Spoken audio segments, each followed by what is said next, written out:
안녕하십니까?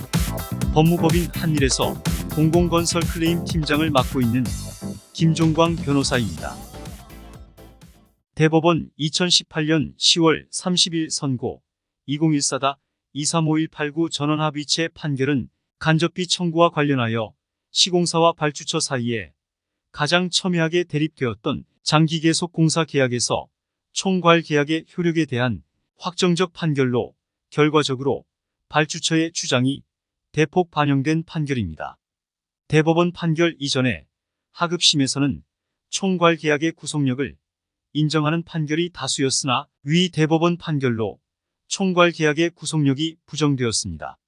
총계약 기간에 대한 공기 연장이 있더라도 간접비가 인정될 수 없으며 각 차수별 계약의 공기 연장에 대해서만 개별적이고 독립적으로 간접비를 인정해야 한다고 판시하였습니다. 위 판결에서도 총괄계약의 구속력을 인정해야 한다는 의견이 있었으나 소수 의견이었습니다. 위 판결에 의하면 장기계속 공사계약에서 이른바 총괄계약은 전체적인 사업의 규모나 공사금액, 공사기간 등에 관하여 잠정적으로 활용하는 기준으로서만 의미가 있을 뿐 실질적인 효력은 없습니다.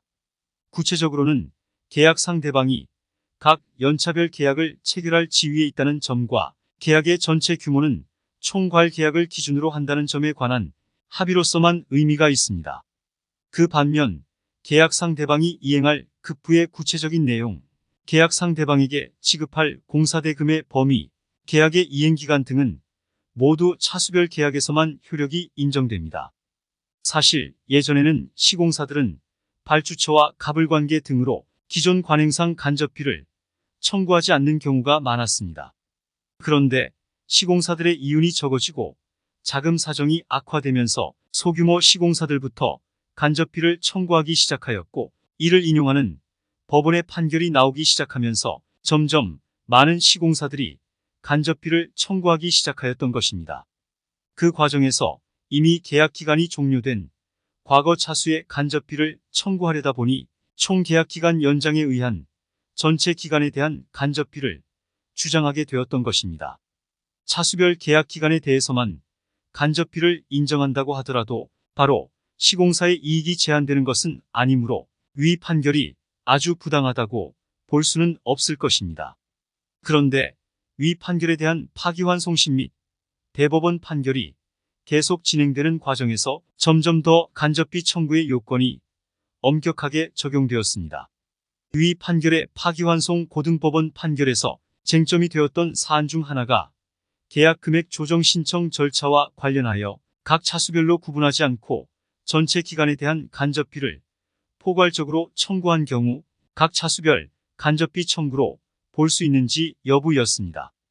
이에 대하여 위 고등법원은 시공사가 각 차수별 계약의 연장으로 인한 차수별 간접비임을 명시하지는 아니한 채 총괄계약의 공사기간 연장에 따른 추가 간접비를 청구한다는 취지의 의사만 표시한 경우에도 이를 신의 측에 반한다고 볼 만한 특별한 사정이 없는 이상 각 차수별 계약의 공사기간 연장으로 인한 조정 신청으로 볼 수 있다고 보았습니다.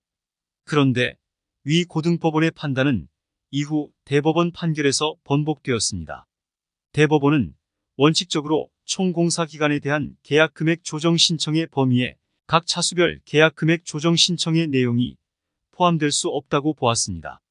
총 공사기간의 연장만을 이유로 한 계약금액 조정 신청은 개별 차수별 계약금액 조정 신청으로 보기 어렵다고 판단하였습니다.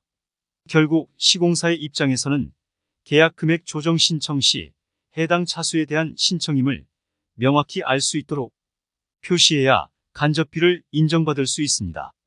또한 위 대법원 판결에서는 각 차수별 계약 기간이 중복되는 경우에 간접비 산정에 대해서도 판시하였습니다.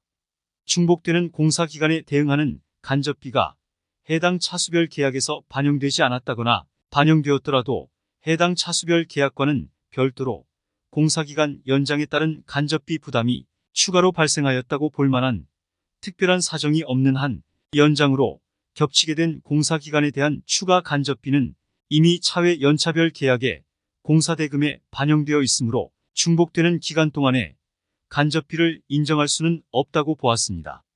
한편 위 간접비 청구 사건은 2013년도에 소가 제기된 이후 두 차례 대법원에서 파기환송되면서 2021년 12월에 고등법원 판결로 최종 확정되었습니다.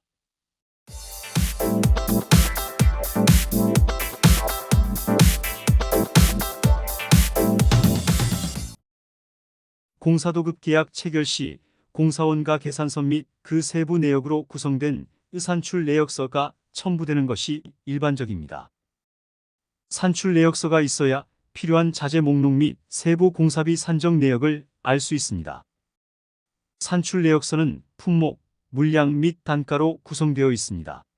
설계 변경은 품목이 변경되거나 물량이 변경되는 경우이고, 물가 변동은 단가가 변경되는 경우입니다.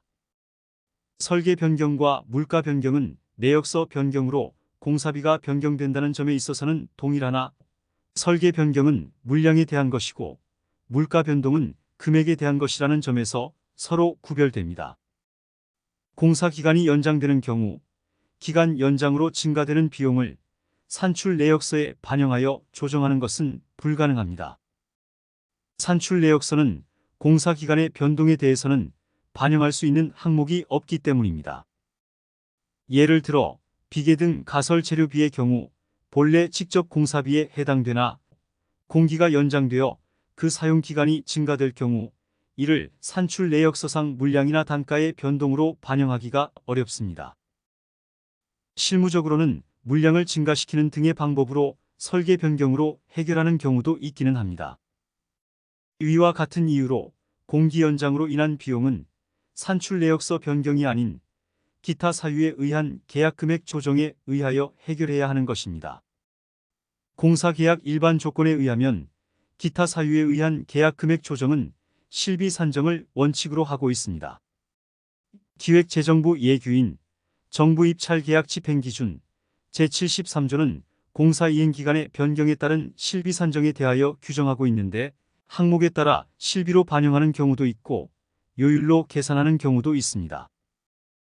간접노무비, 지급임차료, 보관비, 가설비, 유휴장비비, 보증비 등은 실비로, 수도광열비, 복리후생비, 소모품비, 여비교통비 통신비, 세금과 공과, 도서인쇄비, 지급수수료와 산재보험료, 고용보험료 등은 요율로 반영하고 있습니다. 실무적으로 공기 연장 간접비에서 가장 많은 비중을 차지하는 것이 간접노무비입니다. 간접노무비가 적용되는 노무자는 직접 제조작업에 종사하지는 않으나 작업 현장에서 보조작업에 종사하는 자로 현장 소장, 현장 사무원, 기획설계 부문 종사자, 노무관리원, 자재구매관리원, 공구담당원, 시험관리원, 교육산재담당원, 복지후생부문 종사자, 경비원, 청소원 등이 이에 해당됩니다. 간접노무비는 금액은 기본급과 재수당, 상여금, 퇴직급여 충당금의 합계액으로 합니다. 실무적으로 간접노무비와 관련하여 다툼이 되는 사항에 대한 판례의 입장을 정리하면 아래와 같습니다. 간접노무비 대상 적정 인원수에 대하여 신고인원, 필수인원 등 다양한 주장이 있으나 판례는 실제로 투입된 인원에 대해서는 특별한 사정이 없는 한 간접노무비 대상자로 인정하고 있습니다. 그리고 적정 인원에 대한 문제는 책임 제한으로 발주처의 입장을 반영하고 있습니다. 공무보조사원과 청소원과 관련하여 현실적으로 공사 현장의 관리나 기타 업무적 지원을 위하여 필요하였을 것으로 보아 간접노무비 대상에 포함하였습니다. 해당 공사가 설계도면에 맞게 시공되는지 여부를 감독하는 직원의 경우 도급계약에서 정한 목적물의 시공에 관한 직접 작업에 종사하는 사람에 해당된다고 보아 간접노무비 대상에서 제외하였습니다. 반면 계약 변경에 따른 설계 변경, 구매자재 관리, 각종 품질 시험 진행 등의 업무에 종사하는 사람들은 노무비 산정의 대상이 되는 현장 배치 인원에 포함된다고 보았습니다. 안전관리자의 경우 산업안전보건관리비에 포함되는 것으로 보아 간접노무비 대상자에서 제외하고 있는 판례도 있습니다.